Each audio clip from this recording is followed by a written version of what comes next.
Hey there, guys. If you've watched any of my stuff before, I've done a few videos over traveling with 511 tactical gear. I've done the Rush 72, which I did for basically carry on with your whole thing instead of having to travel with a suitcase or anything. Obviously, backpacking's pretty popular. You don't have to drag around a big heavy suitcase, like I said. But anyway, this allowed me to put this in the overhead bin. Worked out great. Been all over the world. Went to Ireland, Costa Rica, a lot of places in Europe. And excuse me, this has the 45 linear inches or less that it requires to have a carry-on bag. But I later invested in another one called the Moab Tent. It's a little bit smaller model, but it does what's called a tier system to this one here. And it allows you to buckle in 4 locations and have an accessory bag, and then you're able to go like around that way.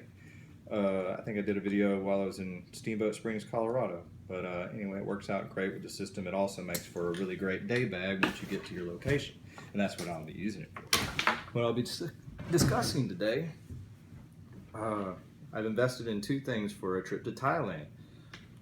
One, I went with the 511 Tactical UCR IFAK, which is Universal Chest Rig Individual First Aid Kit. I'm not going to be using it for that, but it worked out great for my other investment. I have Canon products, but what I went with here is the Nikon 1 model AW1. And what it is, it's the only model on the market that's a mirrorless, not only mirrorless, but it's waterproof and shockproof. And it's the only model that has interchangeable lenses. There's 2 models, or 2 sets of lenses, or 2 types of lenses that actually are the waterproof ones. You can still use any of the Model 1 Nikon lenses, Nikkor lenses, with this model. It just won't be waterproof anymore. But other than that, it's got a nice seal and everything. But I'll get back to that here in just a second.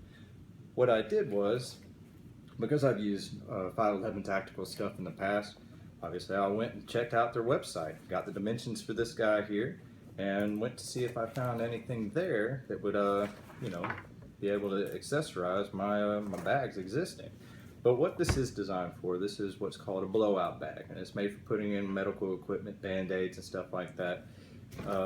What comes in it is this red bungee, which is actually, this basically rips open real quick like that. It's got a few sleeves in there for you to, separate your equipment in there. But it comes with this red bungee, which just holds that as like a retention on the inside. It was in the way of the camera, so that came out. And this guy here, I think it's supposed to go around your headrest in your vehicle, so you can quickly get to it if you needed to. But I guess you could also use it as a tourniquet or something like that. But I won't be using this. But instead of throwing out the red bungee there, I made it to where it pulls both the zippers up at the same time, which I found that kind of convenient. But now we get to the inside. It does open up to where you have one big pouch, which is perfect. And the camera goes directly in there with plenty of room extra. And, on the outsides, it has pockets for you to put in, such as your charging equipment. I didn't want to have to bring this plastic little box that I have here that's already inconvenient enough, but this allows me to have everything that matters with me on the side of my pack. Little hand strap for stability, and then just cleaning equipment, a little spray for the lenses and stuff like that. So in just a matter of seconds, you can have basically a full bag of stuff. And the idea behind it was that if I'm using my Moab 10 as my day bag after I get to my location, so that goes there. And the other cool thing I saw with this bungee, you can put it right there and it holds retention back on it. Anyway, so you got the Moab 10 here, which once we get to the location, like I was saying, it will become my actual day bag or out and about. But this is going to, I'll just demonstrate it, going to attach to the side of the Moab 10. And what's really nice is 511's actually gone with these slick strap now, and it makes putting it through the molly just a jiff. It's fantastic.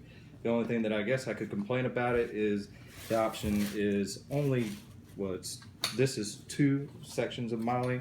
This is set up on 3 sections of molly, so it's going to have to kind of you know, not a big deal for what I'm going to be doing. So anyway, it's going to attach to the side there, and then, you know, when I'm out and about, it's right there, and if I need to take the camera out, whatever, it's just close. So, but I didn't have to put it on the inside of my bag with it. I'd be having a poncho and water and just stuff knickknacks to either stay dry or fed or anything like that. You know, it's Thailand, it's going to be hot.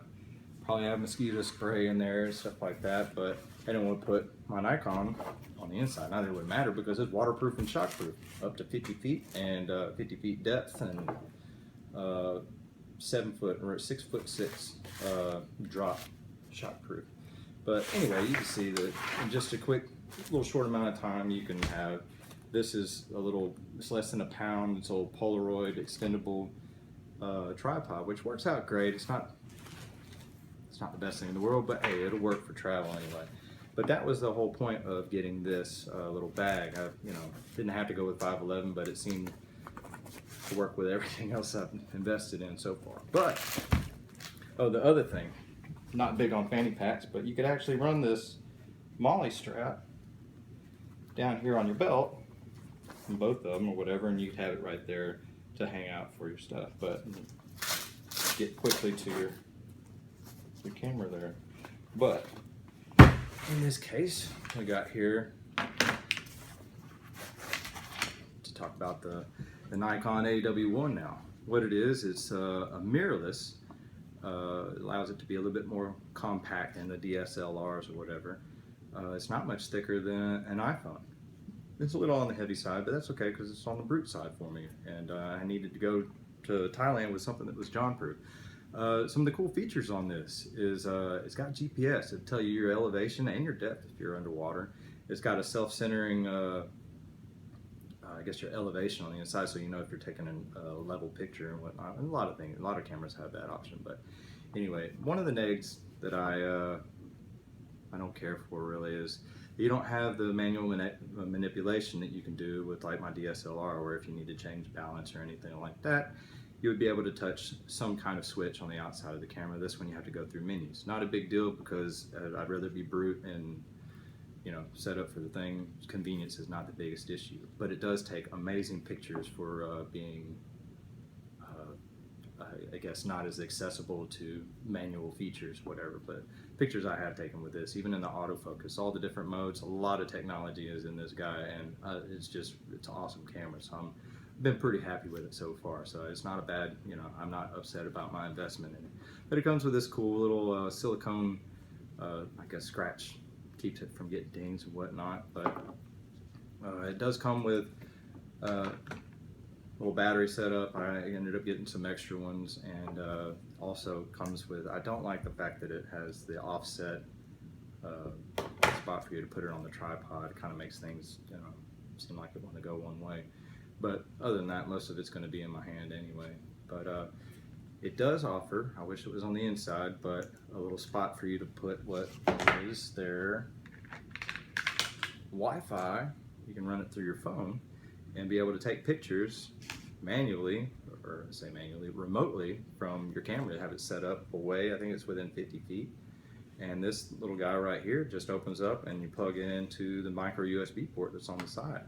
And it's really pretty cool because you can actually see it on your camera before you take the picture. But not a bad little investment thing to have. If you don't have one of these already either, it's great. It allows you to put your SD card in there and you put it in the bottom, in my case an iPhone, but whatever application you have, and quickly upload your pictures from USB up to, or I'm sorry, SD card up to your camera. That way you'd have two sources that have the memory of your whole trip on there. That's the whole point of wanting to get this guy, so I can bring my trip back with me. But there again, it does have interchangeable lenses. There's two models, I think I've already mentioned this, but there's two models that are the waterproof ones, and all the rest of the Nikon Model 1 ones, they will work with this camera, but it will not become, it will no longer be a waterproof camera until you put your waterproof cameras back, lenses back on. But other than that, it's taken great pictures. And here again, I searched the tube for trying to find things, or end up trying to find things for investment wise, and there's never actually the video on it. So here I am doing one. So if you're interested in an all-weather camera, Nikon 1 model AW1, it's fantastic. I really like this camera. There again, it has the GPS capabilities and stuff like that, but it's really easy to navigate through despite the fact that it doesn't have the convenience of some of the manual functions. But it works great with this 511 tactical bag here. Now that you have to buy 511 tactical stuff, I recommend it. I've been all over the world doing it. But other than that, if hope you enjoyed it.